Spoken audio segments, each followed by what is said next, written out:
A lot has changed since my last top classes to play in Lost Ark video. Season 3 brought with it the Ark passive system, which reworked gearing and changed how some classes even play. And then Brel brought with her new bracelets that enhance classes even more. So today we'll be going over the best classes to play in Lost Ark for new and returning players, but also for some more casual players, as I'll be going over some of the data we have to back these claims and to give the most in-depth look at the power scaling across Lost Ark's classes in Season 3. This video will be broken down to 3 sections for view and ease. The first section is my current main classes. No one knows a class better than someone who actively plays it weekly, so I'll touch on 7 I play weekly and give the most in-depth look at those variants as I can. The next section will be using data from third-party meters compiled together to get DPS averages across the most current raids. Minus Brawl, that is, since the site has gone down pre the raid's release. And finally, if you are new, stick around to the very end as I'll be going over the best classes to play for new players. As a vet with just shy of 10k hours, I'll give you the best possible look at what the current meta is looking like in Lost Ark and deliver the raw data and guides to get you started ASAP.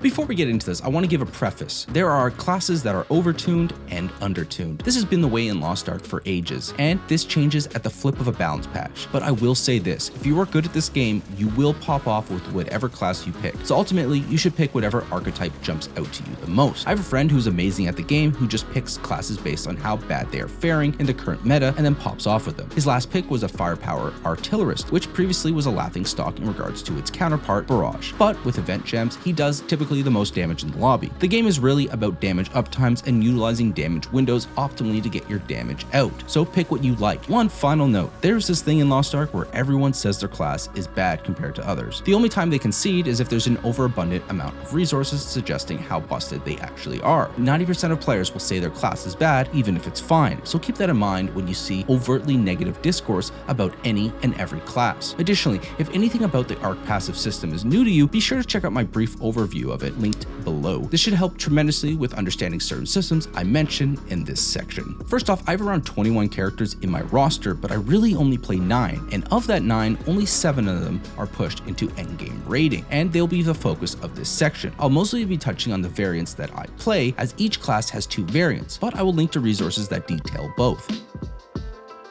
My main since February 11, 2022 has been a Berserker, and more specifically the Mayhem variant. This crit swift variant involves going into form and basically dealing unrelenting damage constantly. In positive news, at the time of this video, the class is in a great position. Not the best class, but performing very well in the landscape. Previously, the class was super janky and fully revolved around the red dust skill for both damage amplification and personal crit buff in a small window of time. They revamped the class recently and have crit baked into it now. This buff is a 24% AP buff plus a 6% party AP buff, so landing skills inside of this is somewhat important. Some dislike this, but I think the class needs some form of catch or it's just outright boring. There's now different options for the class based upon the Ark passive evolution tree, which is basically Mana Forge versus Blunt Thorn, which are the end nodes of the evolution tree based upon preference. Both have downsides, but also can be adapted to. I'll link the Lost Ark Nexus to see a more in-depth look at these options. Additionally, there's also now 3 different move setups based on preference of skills, titled 8M, 7M, and Shoulder Charge, basically explaining how many of the 8 skills will be important for damage output. The damage difference between these isn't that large for you to care as a casual player, so just pick what you prefer. I personally played the 8M variant, which essentially has to be under Blunt Thorn. This variant utilizes Adrenaline, so your main DPS skills get priority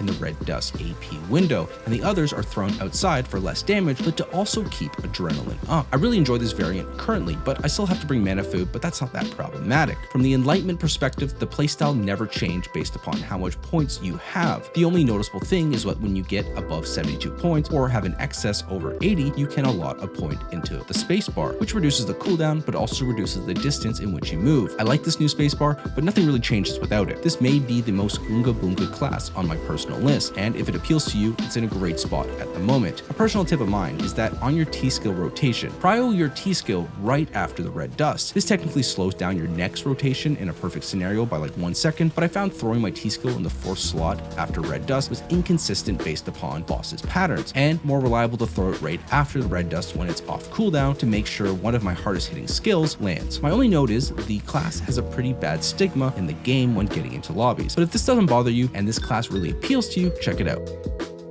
Next up is a class that I kind of wasn't enjoying up until 2 weeks ago. This is my Esoteric War Dancer. War Dancer is the spec variant that builds orbs and extinguishes the orbs using its esoteric skills, with the amount of orbs amplifying the damage of those skills. This class has two types of skills, regular and esoteric. The regular skills and your auto attacks are used to generate orbs as fast as possible, to then output the esoteric skill. One of the largest downsides to this class is that it has to throw a skill to apply crit and a different skill to apply a huge damage amp. Wind's Whisper is a 44% attack power amp that lasts 6 seconds and gives movement and attack speed, and Roar of Courage is a 30% crit rate buff. Because of how great these buffs are, the build is centered around this, but this is also what makes the class kind of feel janky because of the time limit imposed by the skills. Furthermore, there's an energy combustion skill, which is a wind effect surrounding your character, but its main use is to generate energy for orbs, as each tick of damage builds the orbs. It also has a tripod on some builds that its final explosion generates a lot of damage and is a decent damage factor for some variants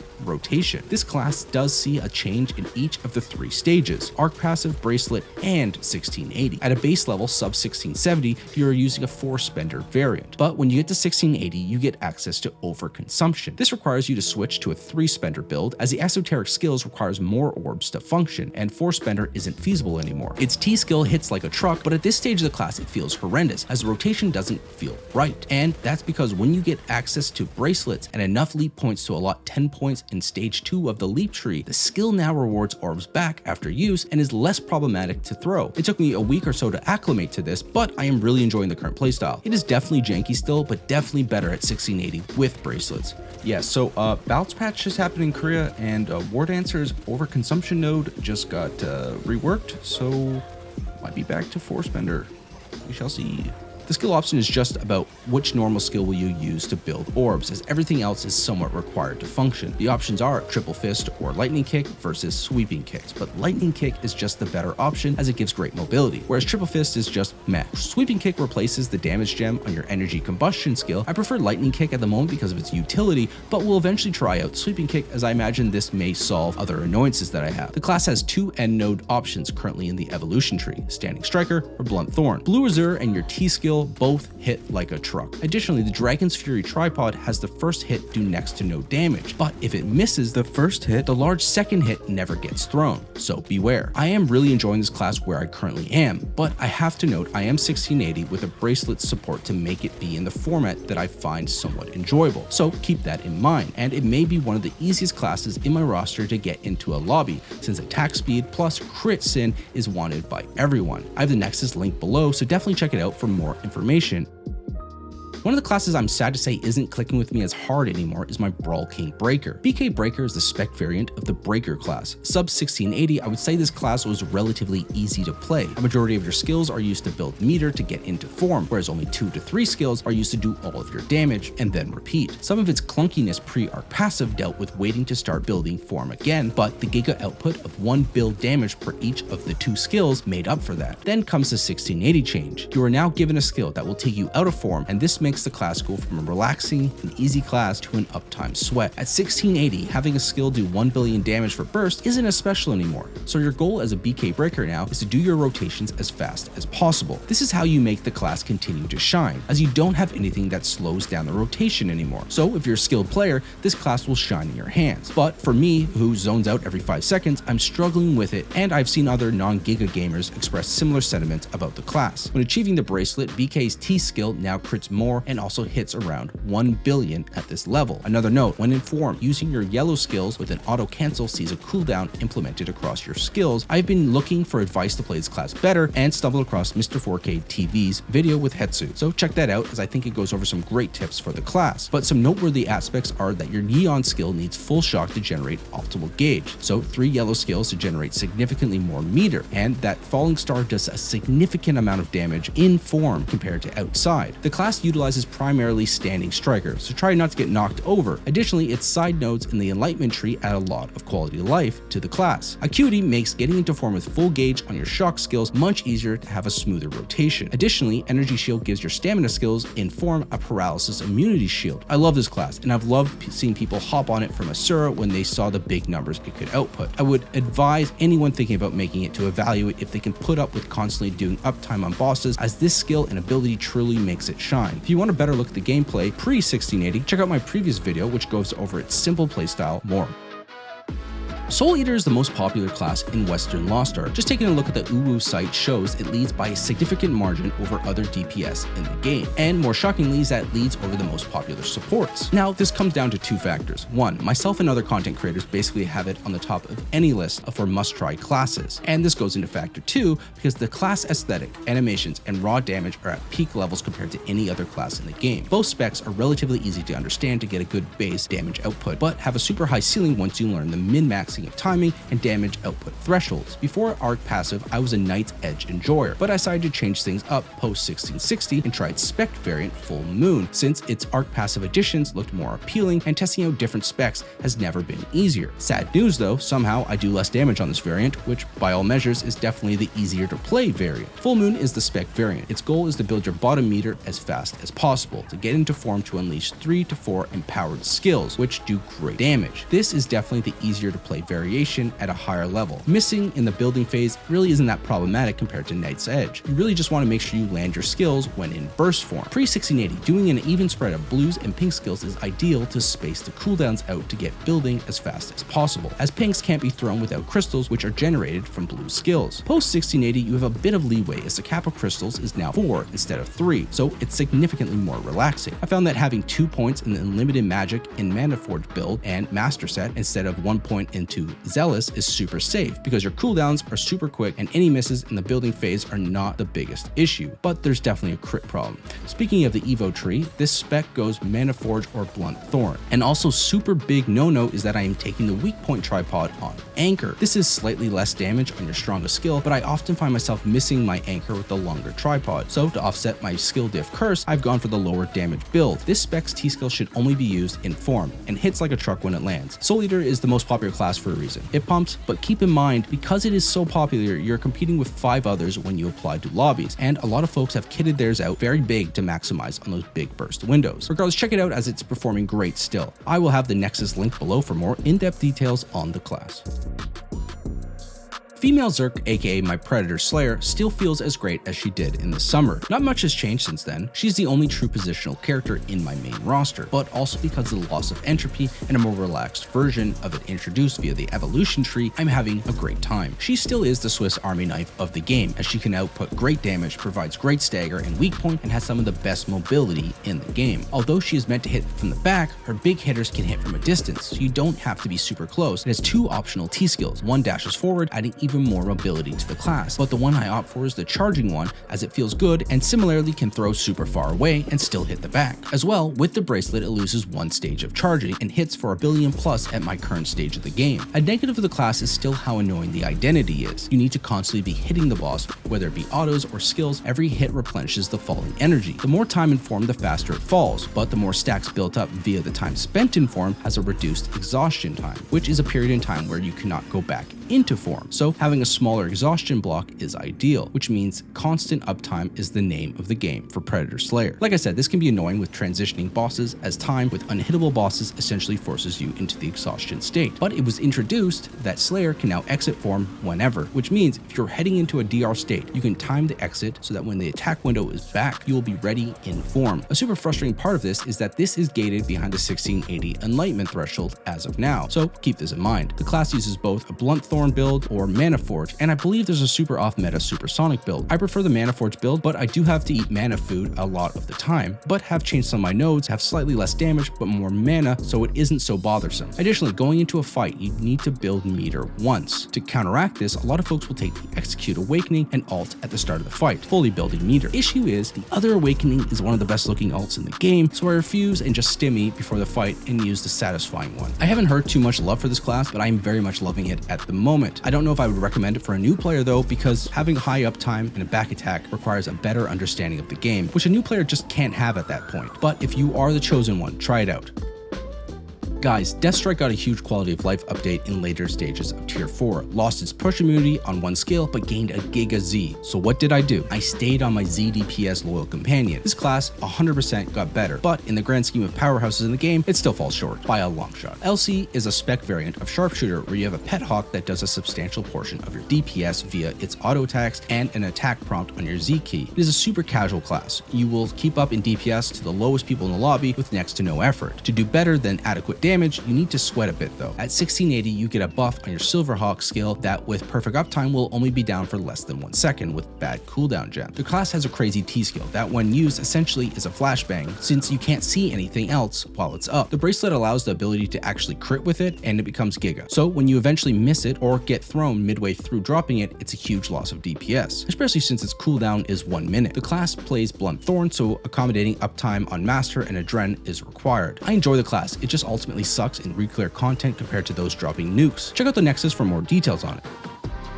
A new addition to my roster, but wholly inspired by my Mark series, the Blue Gunlancer. I started off as a red, but swapped out to blue as I was transitioning to the Arc passive so I could do it sooner. If you saw the Mark series, this is essentially the only true tank in this game. Blue Gunlancer has essentially perma shield uptime, a taunt for tauntable bosses, and perma push immunity, also sporting one of the best synergies in the game, as well as the ability to act as a pseudo support because of variable arsenal of skills based on preference. It is usually regarded as a low DPS because of its utility it brings, but because of its perma shield and push immunity, if you are really sick with it, the uptime on the boss can be amazing and results a great DPS. It has a lot of front attack, but isn't required on this build. Bash drops its party synergy, but also an attack amplifier on its blue skills of 33%. It's also a counter, but because you constantly need to be dropping it, you also have to run dash upper fire. Having 2 counters and a rotation based around an attack amp can be problematic, but at 1680, the buff gets unleashed perma and it's greater. This allows for more damage skills in the rotation and perma uptime on damage, even with lower cooldowns. Blue has never been in a better position damage-wise, but similarly to others on my roster, has gated quality of life behind Enlightenment. Additionally, there's a side node in the Enlightenment tree that makes your spacebar dash forward compared to step back. At 1660, with only event gems, my class does like 80 to 90 million on Argios, and its T skill does just shy of 600 million on hit. Better players can do much better, but that's where I'm at with my average DPS on it. The class plays the Standing Striker node in the evolution tree, which is a meme, since the node only sucks if you get pushed a lot, but with perma push immunity, it is so free. That was my main roster. Like I said, they are not necessarily meta monsters, but having personal insight on the class you're about to play from someone whom has spent hundreds of hours on it is probably ideal for someone interested in said class. If you have any questions about these, let me know. I typically respond pretty quick. Next up, the data. Probably the portion you most want to see. As mentioned previously, the data has been halted since mid-January, so there's no data at the time of recording this of DPS averages post-bracelet or just on harder raid like Brel Shaza. But bracelets didn't make any class worse, it just made some a lot better. One final note, Tier 4 has a super high ceiling that can really only be achieved by whales this early on in the tier. For this reason, when I show the hard mode data, I will cut off data from anyone 10 eye levels above hard mode A gear. I can't really account for gems or books, but the chart grabbing the median should help with this. Other factors used are pulling from the start of December to mid-January, as this should mostly get folks with most of their Arc passives pulled into the data, and I quite literally checked the box for Arc passive enabled, but lots of people start enabling theirs at 2 to 3 pieces, so the start time is to account for this. Similar to last time, I'll go down the list jumping from each class's groups to give some form of order to this, but touch on data collected from the rated site as well as Uwu. Starting with the Warrior class, the Berserker class is in a much better state than it's been in a long time. According to Uwu, there are 2,261 instances of folks pushing it to endgame, so 1680 plus with a 94-6 split between these players playing Mayhem versus BT, but Mayhem's current state of being a super simple to understand class and having the ability to inflict a lot of damage has made it the favorite by a long margin. Mayhem falls in at number 5 in median DPS on hard mode Aegir and number 1 in normal mode. BT trails a bit behind in hard mode and a lot in normal mode. Next up, the Destroyer class. Uwu lists this as having 1,001 instances of characters found in the endgame, the second lowest in the game, with an 80-20 split between Rage Hammer and Gravity Training. GT Destroyer is pretty hard to play on bosses that turn or teleport a lot, so the popularity of this subclass varies based on the current endgame raid, as it can be a lot of fun, but also the most to spare. Another note is that Gate 2 of Aegir is pretty bad for long animation positional characters, so they'll typically skew lower on this because of this. Rage Hammer has one of the lowest medians on hard mode and normal mode, whilst GT is not much better. Gunlancer has 2,211 instances instances of characters found in the endgame with a near 50-50 split between its two specs. As expected, both are bottom of the median list, but do note the ceiling found on Lone Knight on hard mode considering how unfriendly that raid is for positional classes. I was going to skip Paladin and supports in general, but I will touch on them here. There are 5,555 instances of bards, 5,077 instances of paladins, and 4,553 artists found in the endgame in Western Lost Ark. Paladin is the only class currently that has a DPS spec, but note it isn't viable until 1680. If for some reason this spec jumps out to you, check out the Mr. 4K TV interview of Bro Shaza where he goes over the ins and outs of this DPS build. In regards to Slayer, there are 3,209 instances found in the endgame, with essentially a 75-25 split for Predator versus Punisher. Predator's median is considerably lower on hard mode but closer on normal. That's now moved to the mage class type. Arcanas are found 2,061 times in the endgame with a near 50-50 split on class variants. From my understanding, this class got one of the best pound for pound T skills across the board, if not the best. Beware, this class is an RNG class that works around drawn cards and is considered one of the hardest classes to pilot well in the game. From a DPS perspective, both specs are top 5 on hard mode Aegir, with a slight fall off in normal mode. It is also a crit synergy, so this is a huge plus for it. Summoner is one of those classes that rarely gets talked about because of how clunky it is and just how little people actually play it. With a population of 1,121 characters found in the endgame and a 94-6 split between its Master Summoner and a Communication Overflow variant, I did say that it's rarely mentioned, but when it is, it's likely about how much damage Master Summoner outputs or that it's bad. But just go back to the part where I mentioned everyone says their class is bad unless there's overwhelming evidence that it isn't. Here's some evidence though. Master Summoner is a top 5 contender in both hard mode and normal mode Aegir, with one of the highest ceilings found on this chart with these parameters. Communication Overflow is the pet variant, which is kind of a meme at this point since there's a better version coming out via Wild Soul, but it is a top contender on normal Aegir according to this list and middle of the pack on hard mode. I have two rules now playing Lost Ark for so long. Never believe either Gunslinger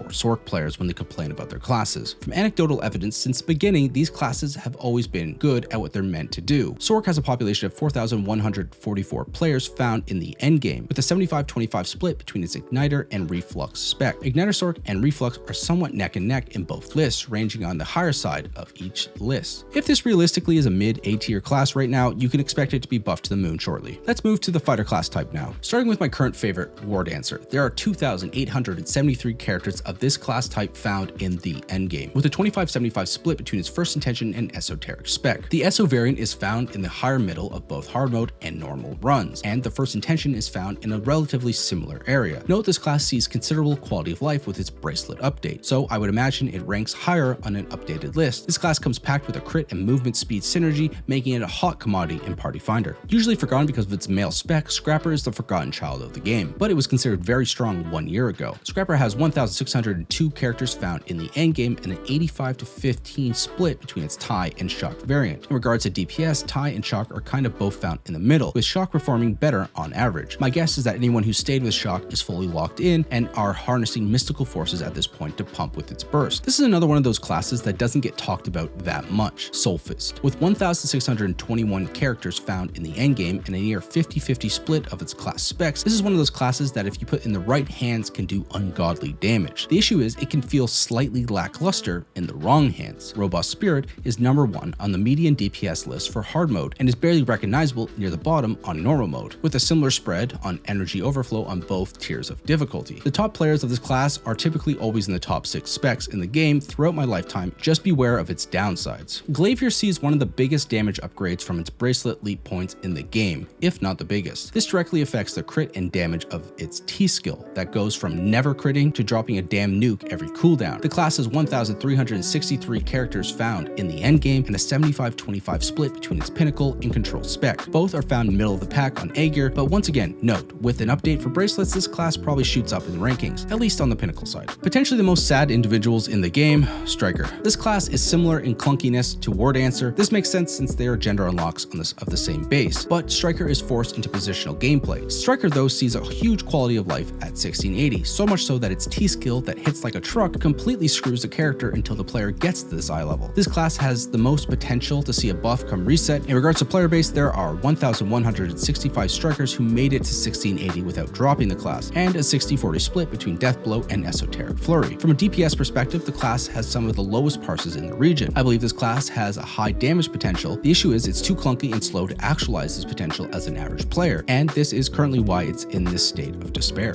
Last but definitely not least on the fighter side, the Breaker. A meta monster of recent, how is it faring currently? It has some of the highest current endgame characters in the game with 4,729 and a near 50-50 split between its two specs. Both specs are reporting fairly low on the hard mode and normal median parse list. From my understanding, Asura is a pain to play on this gate, and BK players are being skill diffed since a large amount aren't adapting too well to its new playstyle at 1680, and the class-wide nerf has hurt its normal parses sub 1680. The bracelet helps both specs out a lot with making the T-skill more of a large contender, and would love to see how this class stacks up in Brawl when the data comes out. Now let's move to the always up good class type, the Assassins. First up, the literal god of this current balance is the Deathblade, but oddly, more specifically, the remaining energy variant. I say oddly since from the inception of time, Surge has always been the leader, but an Arc passive change has just made RE completely twisted to play. There is currently 4,058 characters in the endgame with this class type, with a 92-8 split between RE and Surge players. This unheard of split in Deathblade's history kind of highlights how busted RE is in the current balance. From a DPS standpoint, Surge is relatively low on Aegir's median chart, whereas RE is super high, with a noticeable bump post 1680, which is likely down to the free back attack node that just makes it go insano mode. Do note this class is probably the highest skill disparity in its DPS output, meaning its floor super low and its ceiling super high. It also comes packed with a great synergy.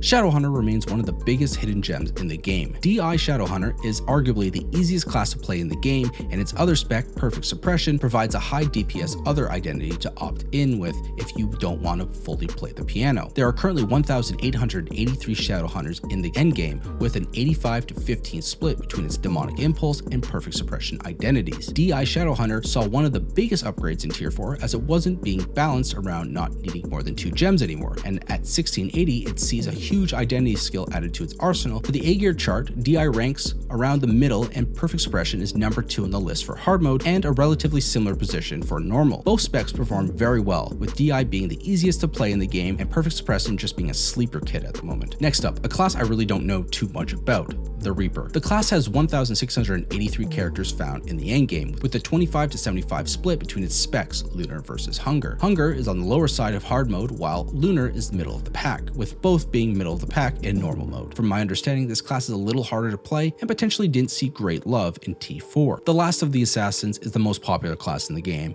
and for good reason, the Soul Eater. This class has 6,290 characters found in the current endgame, with a 60-40 split between its Full Moon and Night's Edge variant. For hard mode Aegir, Full Moon ranks near the top as it sees a large power spike from its 1680 node, whereas Night's Edge sits middle of the pack, but in normal mode, Night's Edge is near the top and Full Moon is found near the mid. It is very strong and aesthetically pleasing. Do be warned though, because it's so popular, there are 5 others applying with the same character. Now to the last class type, the Gunners. First up is the Sharpshooter. The DS spec saw a nice change added to its class in Tier 4's later nodes, and Loyal Companion saw a power upgrade, but it's still one of the worst performing classes of the current meta. The class has 1,304 players in the endgame, with a 75-25 split, favoring the better spec, Deathstrike. Rated's charts didn't seem to compute Loyal Companion's pulls, as I believe the meter was having problems determining the difference. So I'll be pulling from Kenneth's site that has some logs from normal mode. On normal mode, LC is the lowest of any spec. Deathstrike, according to this, is middle of the pack in normal mode, but sees a considerable jump when it gets its quality of life in hard mode. Next up is the Deadeye. I play with 2 Deadeye mains in my static who play each of the specs. It seems Pistolier is in a great spot as it's a super easy to play class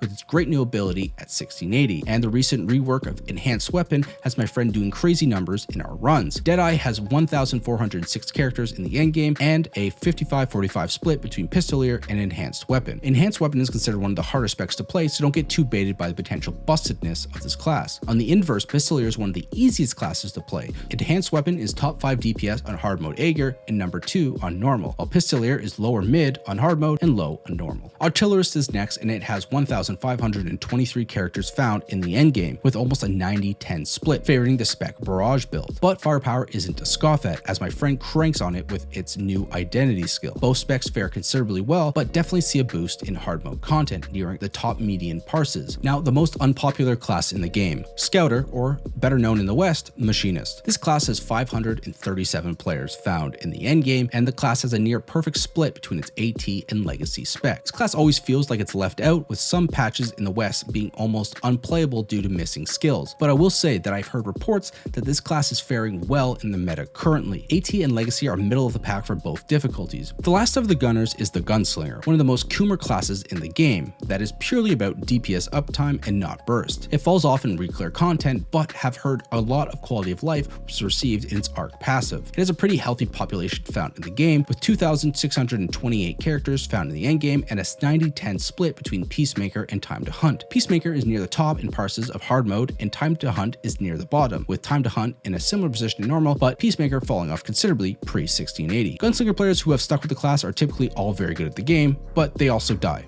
a lot. Now, one of the only classes to mention as a DPS in the Yaws classification is the Arrowmancer. One of the easiest to play classes in the game, Arrow has 2,388 players found in the endgame and has a 70-30 split on its specs, favoring the Wind Fury build. Drizzle and Wind Fury just fare shy of being middle of the pack on hard mode, and Drizzle falls off a bit pre-1680. A great class for new players as it's super easy to play and sports a crit and movement synergy, making it great for Party Finder.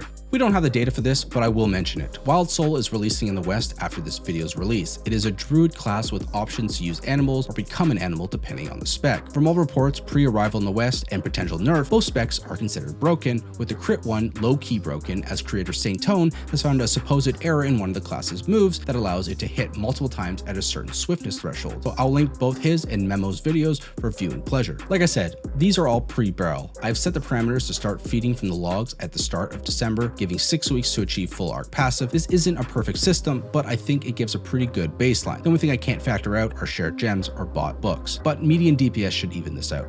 Next up, if you are new or returning to the game and you want a class that is both good and easy, I made a more in-depth video on this, but I'll quickly go over 4 solid picks with a range of playstyles that are great for new players. I will not be mentioning anything I deem clunky or positional. They may be fun to play, but not necessarily the go-to for a new player's first character.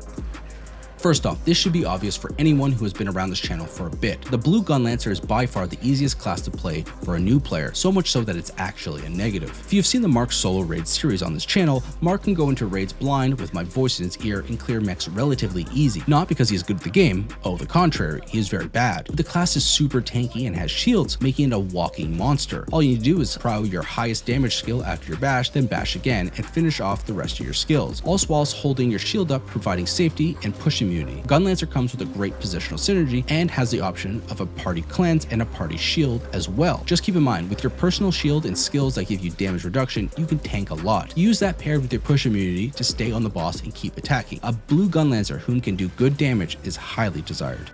Next on the list is the Pistolier Deadeye, by far the coolest class identity on this list. Pistolier is the all-pistol variation of Deadeye that has some very main character of an anime type of energy. The class also sports a crit synergy, which makes it very pug lobby friendly. The class has great mobility, great animations, and pretty good damage. You can also work to increase your comfort with the class and move up to its positional spec, Enhanced Weapon, which is considerably harder, but is an incredibly powerful spec, giving you a personal goal to work towards to achieve. Pistolier unlocks the secret weapon ability at 1680, which is cool and powerful, so it's a pretty cool thing to work towards as well. I made this statement early in the video and I will say it again. DI Shadowhunter is the easiest class to do damage on in this game. It doesn't come packed with good synergy, but it is very satisfying and easy to play, with a lot of mobility and form, with great utility, and essentially a piano to unleash great damage. You really only need 2 good gems, and you can similarly work your skills up and try out Perfect Suppression if you want to try something harder. Do keep in mind that at 1680 you also get access to its new Identity skill that does so much damage.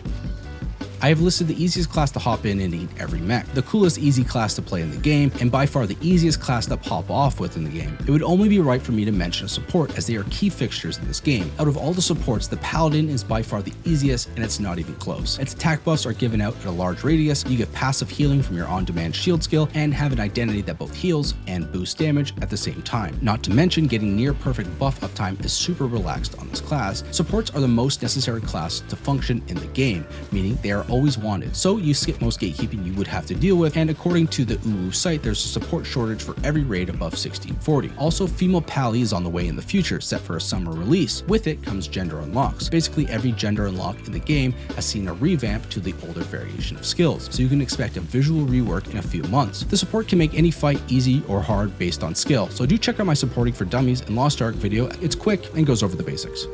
If this didn't sell you, check out my previous easiest classes to play in Lost Ark video that is a little bit more in depth with choices to pick for new and returning players. And remember, as a new player, you're being forced into a game with so many different systems. Take learning the game and characters slow, as if you set the goals too high, you may, like many others, crash out before you get to a good place in the game. I do have plenty of new player resources listed in the description, but a recent addition to the help is the UWU site. Assuming your character has been in a main continent city like Curzon, Algacia, or Voldus for a decent bit of time, this site should have picked your character up. You can check by typing in the exact letters and characters that make up your name. If it shows up and you feel like you need some help, type it exactly as it's written in the comments and what region you're on. I'll take a look at each character below and let you know things I think you could do to improve, whether it be tripods, cards, or even just accessories. Also, make sure you browse the information packets and sites below, as they are all great help. I hope this video helped you lock in on a character. If you feel like it helped at all, I would greatly appreciate a like, comment, or really any form of engagement so that YouTube thinks this video is quality and shares it for others to see. There's currently 15 pages to the script, so I imagine this is going to be a pain to edit. Check out the resources in the description below for the raw charts used, more character info, or just a collection of classes across our region. Also check out my new and returning players playlist, as it has super helpful guides like every possible gold earning methods for new players or a breakdown of what the Ark passive system is. I appreciate you sticking around this long. My name is EasyBreak, and I'll see you in the next one. Toodaloo.